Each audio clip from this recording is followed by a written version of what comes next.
നമ്മൾ ദേശീയ രാഷ്ട്രീയം അവലോകനം ചെയ്യുന്നതിനേക്കാൾ ബെറ്റർ എനിക്ക് തോന്നുന്നു നമ്മൾ 2029 കേരള സംസ്ഥാനത്ത് എന്താണ് സംഭവിക്കാൻ പോകുന്നത് എന്നുള്ളതിനെക്കുറിച്ച് ചിന്തിക്കുന്നതായിരിക്കും. BJP ഒരു രാഷ്ട്രീയ ശക്തിയാണ് കേരളത്തിൽ എന്നുള്ളതൊരു വസ്തുതയാണ്. അതിനെ ഇനി അംഗീകരിക്കാതെ അല്ലെങ്കിൽ അവരെ വർഗീയ കക്ഷിയാണ് എന്ന് പറഞ്ഞ് നടന്നിട്ടൊന്നും ഒരു കാര്യമില്ല. കാരണം കൃത്യമായിട്ട് അവർക്ക് നേരെ നടത്തേണ്ടത് പൊളിറ്റിക്കൽ ഫൈറ്റാണ്. 2028 ഇപ്പോൾ ഓൾറെഡി ഈ പറഞ്ഞ പാർലമെൻറ്റ് മണ്ഡലങ്ങളുടെയും നിയമസഭാ മണ്ഡലങ്ങളുടെയും ഒക്കെ ഒരു പുനർവിഭജനം ഉണ്ടാകും. ആ പുനർവിഭജനത്തിൽ ഏത് രീതിയിലാണ് കേന്ദ്ര സർക്കാരും സംസ്ഥാന സർക്കാരും ഈ മണ്ഡലങ്ങൾ പുനഃക്രമീകരിക്കുക എന്നുകൂടി ഈ 2029 ഇലക്ഷനിൽ ഒരു പ്രധാനപ്പെട്ട ഘടകമായിട്ട് മാറുന്നുണ്ട്. എന്തുകൊണ്ട് CPM നിന്നും ഷിഫ്റ്റ് ചെയ്യപ്പെടുന്ന വോട്ടുകൾ BJP പോകുന്നു, എന്തുകൊണ്ട് കോൺഗ്രസിലേക്ക് ഈ വോട്ടുകൾ ഷിഫ്റ്റ് ചെയ്യപ്പെടുന്നില്ല, ഇങ്ങനെയുള്ള ഒരുപാട് ചോദ്യങ്ങൾക്ക് ഏത് മുന്നണിയായിരിക്കുമോ ഉത്തരം കണ്ടെത്തുന്നത് ആ മുന്നണിക്കായിരിക്കും വലിയ രീതിയിലുള്ളൊരു വിജയം ഉണ്ടാകുന്നത്. നമസ്കാരം. രാജ്യത്ത് ഇനി നടക്കാൻ പോകുന്ന ഏറ്റവും വലിയ പൊളിറ്റിക്കൽ ഇവന്റ് എന്ന് പറയുന്നത് 2029 ലോക്സഭ ഇലക്ഷനാണ്. വൺ ഇന്ത്യ അല്ലെങ്കിൽ വൺ നേഷൻ വൺ ഇലക്ഷൻ എന്ന തങ്ങളുടെ ചിരകാല സ്വപ്നത്തിലേക്ക് BJP ഒരു പടി കൂടി അടുക്കുകയാണ്. അതിനുവേണ്ടിയുള്ള എല്ലാ പരിപാടികളും അവർ ചെയ്യുന്നുണ്ട്.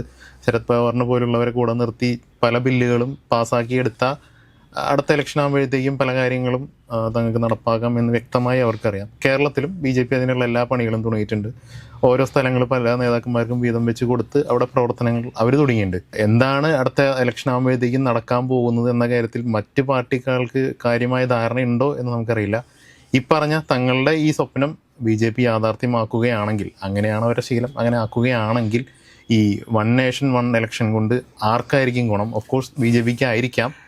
മറ്റാരെങ്കിലും ഇപ്പോൾ സംസ്ഥാന തലത്തിലേക്ക് വന്നാൽ ആരൊക്കെയാണ് ഇതുകൊണ്ട് നേട്ടമുണ്ടാകാൻ പോകുന്നത്, ആരൊക്കെയാണ് വീഴാൻ പോകുന്നത്? ദേശീയ തലത്തിൽ 2029 വലിയൊരു പൊളിറ്റിക്കൽ ഫൈറ്റ് ഉണ്ടാകും എന്ന കാര്യത്തിൽ യാതൊരുവിധ തർക്കവും വേണ്ട. നമ്മൾ ദേശീയ രാഷ്ട്രീയം അവലോകനം ചെയ്യുന്നതിനേക്കാൾ ബെറ്റർ എനിക്ക് തോന്നുന്നു നമ്മൾ 2029 കേരള സംസ്ഥാനത്ത് എന്താണ് സംഭവിക്കാൻ പോകുന്നത് എന്നുള്ളതിനെക്കുറിച്ച് ചിന്തിക്കുന്നതായിരിക്കും. അതായത് നോക്കൂ, ഇപ്പോൾ BJP ഒരു ശക്തിയായിട്ട് കേരള രാഷ്ട്രീയത്തിൽ മാറിക്കഴിഞ്ഞിരിക്കുന്നു എന്നുള്ളതൊരു യാഥാർത്ഥ്യമാണ്. ആ യാഥാർത്ഥ്യത്തെ ഉൾക്കൊള്ളാതെ നമ്മൾ എന്ത് പൊളിറ്റിക്കൽ ഡിബേറ്റുകൾ അല്ലെങ്കിൽ ഡിസ്കഷൻസ് നടത്തിയിട്ടും യാതൊരുവിധ കാര്യവുമില്ല. പണ്ടത്തെ പോലെ സംഘപരിവാർ ശക്തികൾ എന്നൊക്കെ പറഞ്ഞുകൊണ്ട് BJPയെ മാറ്റി നിർത്താനും വേണ്ടി സാധിക്കത്തില്ല. ദേശീയ തലത്തിൽ ഇപ്പോൾ ഇടതുപക്ഷവും അതോടൊപ്പം തന്നെ കോൺഗ്രസ് ഉൾപ്പെടെയുള്ള വലതുപക്ഷ രാഷ്ട്രീയം കൂടി ഒരുമിച്ച് മുൻപോട്ട് പോകുന്ന ഒരു സാഹചര്യമുണ്ട്. ഈ കഴിഞ്ഞ ദിവസങ്ങളിലൊക്കെ നടന്നിട്ടുള്ള CJP സമരത്തിന് ഇടത് സംഘടനകൾ ആദ്യം പിന്തുണയുമായി എത്തിയെങ്കിൽ തൊട്ടു പിന്നാലെ തന്നെ CJP സമരത്തിന് പിന്തുണയുമായിട്ട് രാഹുൽ ഗാന്ധിയുടെ നേതൃത്വത്തിലുള്ള കോൺഗ്രസ് എത്തുന്നത് നമ്മൾ കണ്ടതാണ്. അപ്പോൾ ഇത് പക്ഷേ സംസ്ഥാന രാഷ്ട്രീയത്തിൽ പ്രതിഫലിക്കുമോ എന്ന് ചോദിച്ചു കഴിഞ്ഞാൽ ഒരു തരത്തിലുമില്ല. ദേശീയ തലത്തിൽ ഇടതുപക്ഷം എടുക്കുന്ന നിലപാടുകളും കേരള സംസ്ഥാനത്ത് ഇടതുപക്ഷം എടുക്കുന്ന നിലപാടുകളും വ്യത്യസ്തമാകും എന്ന കാര്യത്തിൽ ഒരു സംശയവും വേണ്ട. LDF, UDF, BJP ഈ മൂന്ന് മുന്നണികൾ തമ്മിലുള്ള ഒരു മത്സരമായിരിക്കും 2029 നടക്കാൻ പോകുന്നത്. അപ്പോൾ ഇവിടെ ആര് നേട്ടമുണ്ടാക്കും എന്നുള്ളതാണ് നമ്മൾ പരിശോധിക്കേണ്ടത്. ഇപ്പോൾ നമ്മൾ നോക്കൂ, ഈ 2024 നടന്ന തെരഞ്ഞെടുപ്പിൽ 18ഓളം സീറ്റുകൾ നേടിയത് ആരാണ്? UDF ആണ് നേടിയത്. ഒരു സീറ്റ് BJPയും ഒരു സീറ്റ് മാത്രമാണ് LDFന് നേടാൻ വേണ്ടിയിട്ട് സാധിച്ചിട്ടുള്ളത്. ആ സമയത്ത് കേരളത്തിൽ ഒരു ഭരണവിരുദ്ധ വികാരം ഉണ്ടായിരുന്നു എന്നുള്ള യാഥാർത്ഥ്യത്തെ നമ്മൾ ഉൾക്കൊള്ളേണ്ടതുണ്ട്. അതോടൊപ്പം തന്നെ രാഹുൽ ഗാന്ധിയുടെ പ്രസൻസ്, ഈ രാഹുൽ ഗാന്ധി കേരളത്തിൽ മത്സരിക്കുന്നു, ദേശീയ തലത്തിൽ UPA വീണ്ടും അധികാരത്തിലേക്ക് വരാൻ പോകുന്നു എന്ന ഒരു പ്രതീതിയൊക്കെ ഉണ്ടാക്കാൻ വേണ്ടിയിട്ട് സാധിച്ചിരുന്നു. അതിൻ്റെ അടിസ്ഥാനത്തിലാണ് ഈ കേരളത്തിൽ നിന്ന് ഇത്രത്തോളം സീറ്റുകൾ നേടാനായിട്ട്, അതായത് ഈ പറഞ്ഞ 18ഓളം സീറ്റുകൾ നേടാൻ വേണ്ടിയിട്ട് ആർക്ക് സാധിച്ചത്? UDFന് സാധിച്ചത്. എന്നാൽ ഇനി വരാൻ പോകുന്ന 2029 തെരഞ്ഞെടുപ്പിൽ സീറ്റുകൾ വ്യത്യാസം വരും.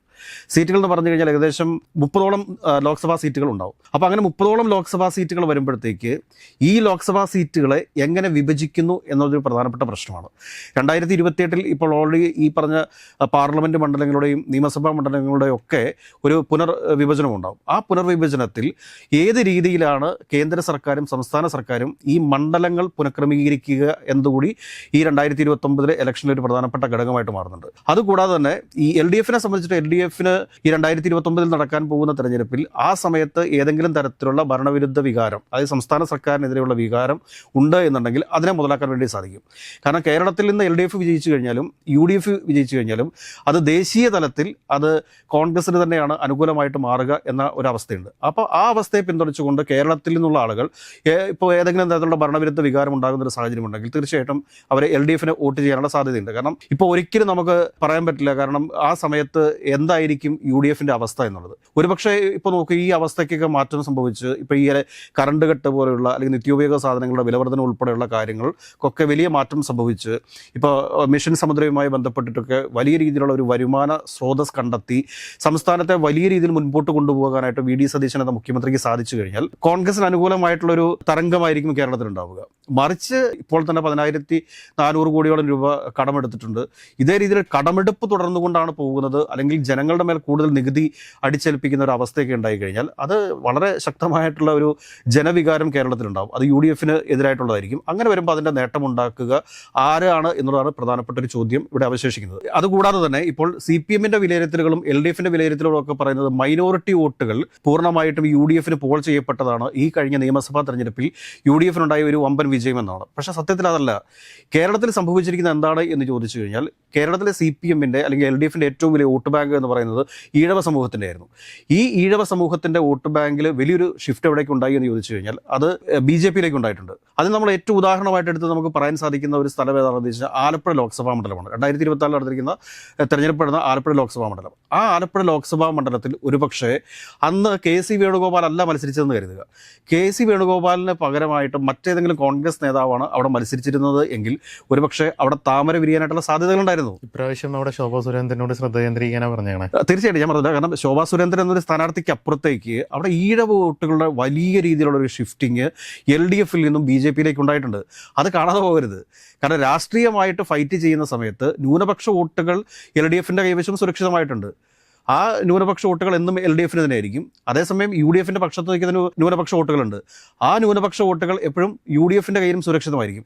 ഇതിന് നേരിയ രീതിയിലുള്ള ചെറിയ വ്യത്യാസങ്ങൾ മാത്രമേ ഇലക്ഷനിൽ സംഭവിക്കത്തുള്ളൂ, അതിനപ്പുറത്തേക്ക് സംഭവിക്കില്ല. എന്നാൽ ഇപ്രാവശ്യം കേരളത്തിലുണ്ടായിരിക്കുന്ന ഒരു വലിയ ഷിഫ്റ്റിംഗ് എന്ന് പറഞ്ഞു കഴിഞ്ഞാൽ ഈഴവ വോട്ടുകൾ CPM നിന്നും പൂർണ്ണമായിട്ടെന്നൊന്നും ഞാൻ പറയുന്നില്ല, പക്ഷേ ഒരു പരിധി വരെയുള്ള ഈഴവ വോട്ടുകൾ UDF അനുകൂലമായിട്ടും അതോടൊപ്പം തന്നെ BJP അനുകൂലമായിട്ടും മാറിയിട്ടുണ്ട്. ഈ ഈഴവ വോട്ടുകളുടെ ഒരു മാനസിക ഐക്യം എന്ന് പറയുന്നത് അത് ഇപ്പോൾ BJP അതെങ്ങനെ സംഭവിക്കുന്നു എന്നുള്ളതിനെക്കുറിച്ചാണ് CPM വിലയിരുത്തേണ്ടത്, അതോടൊപ്പം തന്നെ UDF വിലയിരുത്തേണ്ടത്. എന്തുകൊണ്ട് CPM നിന്നും ഷിഫ്റ്റ് ചെയ്യപ്പെടുന്ന വോട്ടുകൾ BJP പോകുന്നു, എന്തുകൊണ്ട് കോൺഗ്രസിലേക്ക് ഈ വോട്ടുകൾ ഷിഫ്റ്റ് ചെയ്യപ്പെടുന്നില്ല? ഇങ്ങനെയുള്ള ഒരുപാട് ചോദ്യങ്ങൾക്ക് ഏത് മുന്നണിയായിരിക്കുമോ ഉത്തരം കണ്ടെത്തുന്നത് ആ മുന്നണിക്കായിരിക്കും വലിയ രീതിയിലുള്ളൊരു വിജയമുണ്ടാവുക. മറിച്ച് ഓരോ കാലഘട്ടത്തിലും പ്രാദേശികമായിട്ടുണ്ടാകുന്ന ഒരുപാട് പ്രശ്നങ്ങളുണ്ട്, ചെറിയ ചെറിയ വിലക്കയറ്റങ്ങളുണ്ട്. ഇപ്പം ഡൽഹി സർക്കാർ ഒരു പ്രാവശ്യം അധികാരത്തിൽ നിന്ന് പോയത് ഉള്ളിവില വർദ്ധിച്ചതിൻ്റെ പേരിലാണ് എന്ന് പറഞ്ഞതുപോലെ തന്നെ ആ സമയത്തുണ്ടാകുന്ന ആ ചെറിയ വിഷയങ്ങൾ പോലും ആ ഒരു തെരഞ്ഞെടുപ്പിനെ ബാധിക്കും എന്നുള്ളതൊരു വാസ്തവമാണ്. അപ്പോൾ ഇങ്ങനെയുള്ള ഒരുപാട് ഘടകങ്ങളൊക്കെ ചേർന്നുകൊണ്ട് മാത്രമേ വരുന്ന 2029 തെരഞ്ഞെടുപ്പിൽ ആർക്ക് മുന്നേറ്റം കുറിക്കാൻ സാധിക്കും എന്ന് നമുക്ക് പറയാൻ വേണ്ടി സാധിക്കത്തുള്ളൂ. CPM സംബന്ധിച്ചിട്ടാണെങ്കിൽ അവരുടെ സംഘടനാ സംവിധാനം കുറച്ചുകൂടി ശക്തിപ്പെടുത്തേണ്ടതുണ്ട്. തിരുത്തലുകൾ വരുത്തേണ്ട സ്ഥലത്ത് തിരുത്തലുകൾ വരുത്തി മുൻപോട്ട് പോകേണ്ടതുണ്ട്. തങ്ങളുടെ പ്രതീക്ഷ നഷ്ടപ്പെട്ടിട്ടുള്ള ഏതെങ്കിലും സഖാക്കന്മാരൊക്കെ ഉണ്ടെങ്കിൽ അവരെ നല്ല രീതിയിൽ വീണ്ടും സജീവമായിട്ട് തന്നെ പാർട്ടി പ്രവർത്തനത്തിലേക്ക് കൊണ്ടുവരേണ്ടതായിട്ടുണ്ട്. കോൺഗ്രസിനെ സംബന്ധിച്ചിട്ടാണെങ്കിലും അവരുടെ സംഘടനാ സംവിധാനം കൃത്യമായിട്ട് ശക്തിപ്പെടുത്താതെ അവർക്ക് മുമ്പോട്ട് പോകാൻ സാധിക്കത്തില്ല. കാരണം സംഘടനാ സംവിധാനമില്ലാതെ ഒരു ആൾക്കൂട്ടം ഒരു പ്രാവശ്യമൊക്കെ വോട്ട് ചെയ്യും, പക്ഷെ അത് പലപ്പോഴും ആയിട്ട് വോട്ട് ചെയ്യണം നിർബന്ധമില്ല. ഇനി വരാൻ പോകുന്ന 2029 തെരഞ്ഞെടുപ്പ് എന്ന് പറഞ്ഞു കഴിഞ്ഞാൽ അതിനിർണായകമായിട്ടുള്ളൊരു തെരഞ്ഞെടുപ്പാണ്. ഇപ്പോൾ കേരളത്തിൽ 30 സീറ്റുകളിലേക്ക് ലോക്സഭാ സീറ്റുകളിലേക്ക് എത്തിക്കഴിഞ്ഞാൽ പിന്നീട് അത് നിയമസഭാ സീറ്റുകളിലേക്ക് വരുന്ന സമയത്ത് 210 സീറ്റുകളാവും. കാരണം ഒരു ലോക്സഭയിൽ 7 നിയമസഭാ മണ്ഡലങ്ങളാണ് ഉൾപ്പെടുക. അപ്പോൾ അതൊക്കെ പ്രത്യേകിച്ച് നമ്മുടെ സംസ്ഥാനത്തെ വിവിധ രാഷ്ട്രീയ പാർട്ടികൾ ശ്രദ്ധിക്കേണ്ട കാര്യങ്ങളാണ്. ഇത് ശ്രദ്ധിക്കാതെ മുൻപോട്ട് പോകുന്ന സാഹചര്യം ഉണ്ടായിക്കഴിഞ്ഞാൽ BJP ഒരു രാഷ്ട്രീയ ശക്തിയാണ് കേരളത്തിൽ എന്നുള്ളതൊരു വസ്തുതയാണ്.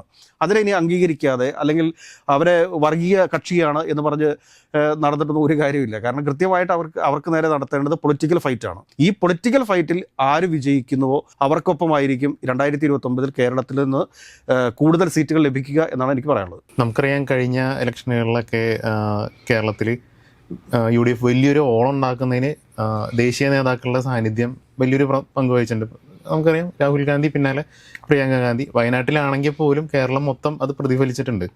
ഇനി വരുന്ന തെരഞ്ഞെടുപ്പിൽ ഇവർ നിൽക്കുമോ ഇല്ലേ എന്നുള്ള കാര്യത്തിൽ ഉറപ്പില്ലെങ്കിൽ പോലും, അല്ലെങ്കിൽ മറ്റൊരു ദേശീയ നേതാവ് വരുമോ എന്നൊന്നും അറിയില്ല. പക്ഷേ ആ സാന്നിധ്യങ്ങൾ ഇനി വന്നാൽ, അല്ലെങ്കിൽ അവരുടെ ഇതുവരെയുള്ള പ്രവർത്തനങ്ങളൊക്കെ വിലയിരുത്തുകയാണെങ്കിൽ തന്നെ അതിനെന്തെങ്കിലും ഒരു ഒരു എഫക്റ്റ് കേരളത്തിൽ കൊണ്ടുവരാൻ പറ്റും? അതായത് പ്രിയങ്ക ഗാന്ധി എന്ന് പറയുന്നതും ഗാന്ധി നെഹ്റു കുടുംബം എന്ന് പറയുന്നത് കേരളത്തിലുള്ള ആളുകൾക്ക് എന്നും ഒരു അഡിക്ഷനാണത്. കാരണം പല ഇടത് അനുഭാവികളായിട്ടുള്ള ആളുകൾ പോലും ഈ പ്രിയങ്ക ഗാന്ധി മത്സരിക്കുന്ന സമയത്തും രാഹുൽ ഗാന്ധി മത്സരിക്കുന്ന സമയത്തും അവർ വോട്ട് ചെയ്തിട്ടുണ്ട്. ആ ഒരു യാഥാർത്ഥ്യത്തെ മാറ്റി നിർത്തിക്കൊണ്ട് നമുക്ക് രാഷ്ട്രീയം പറയാൻ വേണ്ടി സാധിക്കില്ല. കാരണം അവരുടെ സാന്നിധ്യം തീർച്ചയായിട്ടും കേരള രാഷ്ട്രീയത്തെ സ്വാധീനിക്കുന്നുണ്ട് എന്നുള്ളൊരു വസ്തുതയാണ്. അതുതന്നെയാണ് ഇപ്പോൾ 2024 നടന്ന തെരഞ്ഞെടുപ്പ്. ഈ തെരഞ്ഞെടുപ്പിൽ വലിയ രീതിയിലുള്ളൊരു മുന്നേറ്റം UDF കൈവരിക്കാൻ സാധിച്ചത് ഈ രാഹുൽ ഗാന്ധിയുടെ സാന്നിധ്യവും അതോടൊപ്പം തന്നെ ഭരണവിരുദ്ധ വികാരം എന്ന് പറയുന്നത് ഉണ്ടായിരുന്നു എന്നുള്ളൊരു സത്യമാണ്, അതൊരു വാസ്തവമാണ്. അതിനിപ്പോൾ ഇല്ല എന്ന് പറഞ്ഞിട്ടൊന്നും കാര്യമില്ല. അത് ഉണ്ടായിരുന്നു. ജനങ്ങൾക്കിടയിൽ ഒരു പൊതുബോധം സൃഷ്ടിക്കപ്പെട്ടിരുന്നു. കാരണം ഇടതുപക്ഷ സർക്കാർ ജനവിരുദ്ധ സർക്കാരാണ് എന്നുള്ള രീതിയിലുള്ളൊരു പൊതുവികാരം ഉണ്ടാക്കി കൊണ്ടുവരാനായിട്ട് പലർക്കും സാധിച്ചു എന്നുള്ളതാണ് സത്യം. അതിനെ വേണ്ട രീതിയിൽ മുതലെടുത്തത് UDF ആണ്. അതോടൊപ്പം തന്നെ രാഹുൽ ഗാന്ധിയുടെ സാന്നിധ്യം, രാഹുൽ ഗാന്ധി പ്രധാനമന്ത്രിയാകാൻ വേണ്ടി പോകുന്നു എന്ന് ദേശീയ തലത്തിൽ തന്നെ പ്രചരിക്കപ്പെട്ടത്. അപ്പോൾ അങ്ങനത്തെ വലിയ പ്രതീക്ഷ ന്യൂനപക്ഷങ്ങൾക്ക്, കേരളത്തിലെ ന്യൂനപക്ഷങ്ങൾക്കിടയിൽ രാഹുൽ ഗാന്ധി പ്രധാനമന്ത്രിയാകാൻ വേണ്ടി പോകുന്നു എന്നുള്ളൊരു വലിയ പ്രതീക്ഷയുണ്ടായിരുന്നു. ആ പ്രതീക്ഷയുടെയൊക്കെ അടിസ്ഥാനത്തിലാണ് ഈ പറഞ്ഞതുപോലെ 2024 ഇത്രയും വലിയൊരു വിജയം കോൺഗ്രസിന് നേടാൻ വേണ്ടി സാധിച്ചത്. ഇപ്പോൾ 2029 നടക്കാൻ പോകുന്ന തെരഞ്ഞെടുപ്പിൽ 30 സീറ്റുകളാണ് ഉണ്ടാകാൻ വേണ്ടി പോകുന്നത് എന്നുണ്ടെങ്കിൽ വലിയ രീതിയിലുള്ള മത്സരങ്ങൾ നടക്കും. കാരണം കേന്ദ്ര സർക്കാർ മണ്ഡല പുനഃക്രമീകരണം നടത്തുന്ന സമയത്ത് അതിന് ഉതകുന്ന രീതിയിൽ തന്നെ ഈ മണ്ഡലങ്ങളെ വിഭജിക്കും എന്ന കാര്യത്തിൽ ഒരു സംശയവും വേണ്ട. എല്ലാ പൊളിറ്റിക്കൽ പാർട്ടികളും, ഇപ്പോൾ ഇടതുപക്ഷമായിക്കൊള്ളട്ടെ, UDF ആയിക്കൊള്ളട്ടെ, BJP ആയിക്കൊള്ളട്ടെ, ഈ 3 മുന്നണികളും കൃത്യമായിട്ട് തന്നെ ഈ മണ്ഡല പുനഃക്രമീകരണത്തെ സമീപിക്കാതിരുന്നു കഴിഞ്ഞാൽ, ആര് മണ്ഡല പുനഃക്രമീകരണത്തിൽ കൃത്യമായിട്ട് ശ്രദ്ധ കേന്ദ്രീകരിക്കുന്നുവോ, കൃത്യമായ രീതിയിൽ അത് പുനഃക്രമീകരിക്കുന്നുവോ, അവർക്കായിരിക്കും വിജയം. അത് വലിയൊരു ഘടകമാണത്. മറിച്ച് ഏതെങ്കിലും തരത്തിലിപ്പോൾ മണ്ഡല പുനഃക്രമീകരണമൊക്കെ ഏകപക്ഷീയമായിട്ട് പോകുന്നൊരു സാഹചര്യം ഉണ്ടായി കഴിഞ്ഞാൽ, ഇപ്പോൾ BJP മാത്രം തീരുമാനിക്കുന്ന രീതിയിലേക്ക് കാര്യങ്ങൾ പോയി കഴിഞ്ഞാൽ BJP നിസ്സാരമായിട്ട് നേട്ടങ്ങൾ ഉണ്ടാക്കും. കാരണം അവരുടെ ഒരു പൊളിറ്റിക്കൽ സ്ട്രാറ്റജി നമ്മളെടുത്ത് പരിശോധിക്കുക. അവർ നാളത്തെ പൊളിറ്റിക്സിനെ കുറിച്ചല്ല ചിന്തിക്കുന്നത്. അവരൊരു 10 വർഷത്തിന് ശേഷമുള്ള കേരളത്തിലെ പൊളിറ്റിക്സിനെ കുറിച്ചുള്ളൊരു പ്ലാനിങ് കൃത്യമായിട്ട് അവരുടെ കൈവശമുണ്ട് എന്നുള്ള കാര്യം നമ്മൾ മനസ്സിലാക്കണം. കാരണം സംസ്ഥാനത്തെ BJP നേതാക്കന്മാരൊന്നുമല്ല കേരള സംസ്ഥാനത്തെ BJPയുടെ സ്ട്രാറ്റജികൾ തീരുമാനിച്ചുകൊണ്ടിരിക്കുന്നത്. അത് കേന്ദ്രത്തിൽ നിന്നാണ്. അവർക്ക് കൃത്യമായ കാഴ്ചപ്പാടുകളുണ്ട്. ആ കൃത്യമായ കാഴ്ചപ്പാടുകളുടെ അടിസ്ഥാനത്തിൽ RSSൻ്റെ കൂടി പിന്തുണയോട് കൂടിയിട്ടാണ് ഈ പറഞ്ഞ കേരളത്തിൽ എന്ത് ചെയ്യണം അല്ലെങ്കിൽ എന്ത് നടക്കണം എന്നുള്ളൊരു തീരുമാനം വരുന്നത്. അതുകൊണ്ട് കൃത്യമായിട്ട് രാഷ്ട്രീയ പാർട്ടികൾ ശ്രദ്ധിക്കാതിരുന്നു കഴിഞ്ഞാൽ മണ്ഡല പുനഃക്രമീകരണത്തിലൂടെ BJPക്ക് കേരള രാഷ്ട്രീയത്തിൽ വലിയ രീതിയിലുള്ളൊരു മുന്നേറ്റം ഉണ്ടാക്കാൻ വേണ്ടിയിട്ട് സാധിക്കും. ഏറ്റവും കൂടുതലായിട്ട് സൂക്ഷിക്കേണ്ടത് ഇടതുപക്ഷ പാർട്ടികളും അതോടൊപ്പം തന്നെ കോൺഗ്രസുമാണ് എന്നൊരു ഓർമ്മപ്പെടുത്തൽ നടത്താൻ മാത്രമേ നമുക്കിവിടെ സാധിക്കുകയുള്ളൂ.